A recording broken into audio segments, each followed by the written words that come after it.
भगवान राम क्या समझा रहे थे प्रजाजनों को? भगवान राम कह रहे हैं, बड़े भाग मानुष तन पावा, असुर दुर्लभ सब ग्रंथ ही गावा।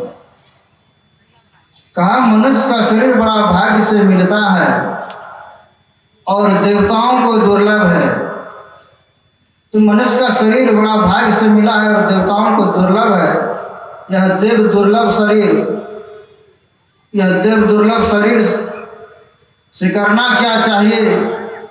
यह देव दुर्लभ शरीर से क्या होता है? काकभूषण जी महाराज से प्रश्न करते हैं गरुड़ महाराज, आप बताइए 84 लाख शरीर में कौन सा शरीर उत्तम है? तो काकभूषण जी महाराज उत्तर देते हैं, नर समान नर कौन देहि, जीव चराचर जांचत जेहि। यह मनुष्य का ऐसा शरीर कोई शरीर नहीं है। कहते हैं नर समान नर कौन देहि, जीव चराचर जांचत जेहि। नरक स्वर्ग अपवर्ग निशैनी, ज्ञान विराग भगति सुख देनी। कहा मनुष्य का शरीर से हम आप नरक भी जा सकते हैं और इसी मनुष्य शरीर से हम लोग स्वर्ग भी जा सकते हैं और इसी मनुष्य के शरीर से हम लोग अपवर्ग भी जा सकते हैं। अर्थात दुख से छुटकारा पाने का नाम अपवर्ग है, उसको मुक्ति कहते हैं, मोक्ष कहते हैं।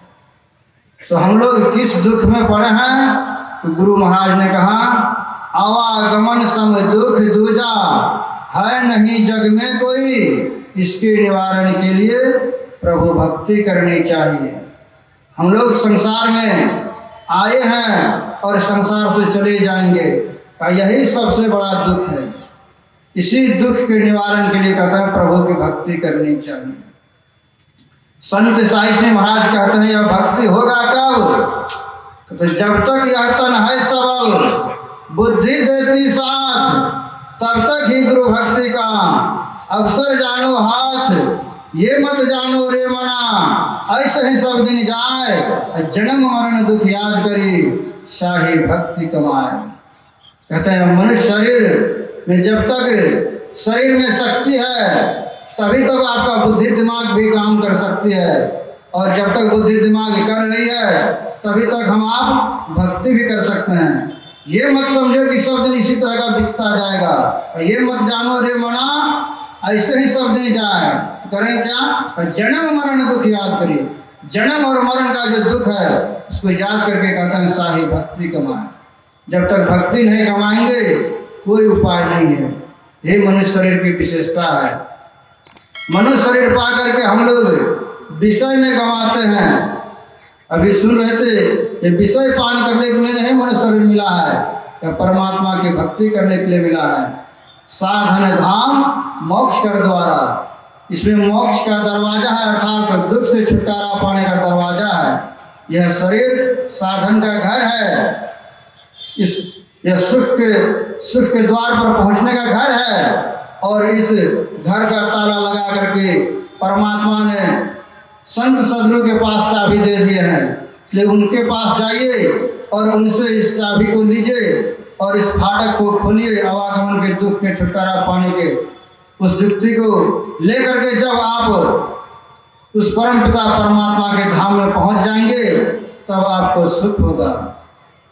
इसी को ज्ञान संकलन तंत्र में कहा, देहस्था सर्व विद्याश्च, देहस्था सर्व देवता, देहस्था सर्व तीर्थानि, गुरु वाक्य न लभ्यते। का इसी शरीर में सभी विद्याएं हैं, इसी शरीर में सभी देवता है, इसी शरीर में सभी तीर्थ हैं। लेकिन जब तक गुरु के उपदेश को नहीं सुनेंगे, गुरु के आदेश को नहीं मानेंगे, तब तक आप लाभ नहीं ले सकते हैं। गुरु वाक्य न लभ्यते, गुरु के वाक्य को सुनेंगे तभी आपको लाभ हो सकता है, अन्यथा नहीं। इसलिए गुरु से युक्ति जानिए और उनसे लगन लगा करके अपना जीवन यापन कीजिए, तब तो आप मनुष्यता हैं, नहीं तो गधा और कुकर के समान, यह पशु के समान मनुष्य हो जाते हैं। संत कबीर साहब कहते हैं, जिनकी लगन गुरु सो नाही, ते नरखर कुकर सम जग में वृथा जन्म गवाही। यह जिनको गुरु से लगन नहीं है, प्रेम नहीं है, उनका शरीर खर और कुकर के समान है। अगर किसी को कहेंगे आप कुत्ता है, गधा है, तो आपसे बिगड़ जाएंगे, लेकिन जब उसका प्रीति देखेंगे खर कुकर के समान। कहते हैं गधा दिन भर जो है खटते रहते हैं, लेकिन उसको एक मुट्ठी घास नहीं मिलता है। उसी तरह मनुष्य भी अपना जीवन गंवाते हैं और कुत्ता को भी देखते हैं, मांस मछली खाते हैं, लेकिन वो अपना ज्ञान नहीं जानते कि मैं कौन हूँ और यह कहाँ से मिल रहा है सुख। इसलिए कहते हैं खर और कुकर के समान यह जीवन जीता है। इसलिए संतों से युक्ति जान करके भक्ति करेंगे तभी आपको कल्याण हो सकता है। एक नाथ जी महाराज कहते हैं, अरे कुछ समय निकालो परमात्मा का स्मरण भजन करने के लिए। आपको यह मनुष्य का शरीर किस लिए दिया है? एक नाथ जी महाराज समझा करके कहते हैं, हरदम है तैयार तुम पाप कमाने के लिए, अरे कुछ तो समय निकालो हरि गुण गाने के लिए। अरे कुछ समय निकालो परमात्मा को गुणवाद करने के लिए। क्यों कहते हैं? गर्भवास में कौन किया था नाम जपूंगा मैं तेरा, इस झूठी दुनिया में आकर नाम जपने तेरा भूल गया। कहते हैं गर्भवास में हम लोग परमपिता परमात्मा से कौल करार किए थे, प्रभु मुझे माँ के पेट से बाहर करो, मैं आपका भजन करूंगा, लेकिन बाहर आकर के भुला जाते हैं। इसी को याद दिलाने के लिए संत महात्मा आते हैं, ऋषि मुनि सब आते हैं समझाने के लिए। अरे कुछ तो समय निकालो हरि गुण गाने के लिए। कहते हैं कुछ समय निकालो, ऋषि मुनि लोग आए हैं समझाने के लिए। अरे तुम माँ के पेट में कौल करार किए थे, प्रभु मुझे माँ के पेट से बाहर करो, मैं आपका भजन करूंगा, लेकिन बाहर आकर के भुला जाता है। कहते हैं कहाँ? इसलिए कहा जब तक तेल दिए में बाती, जगमग जगमग हो रहा, जल गया तेल निपट गई बाती, ले चल हो रहा, चार जना मिल जाते हैं ले जाने के लिए, कुछ तो समय निकालो हरि गुण गाने के लिए।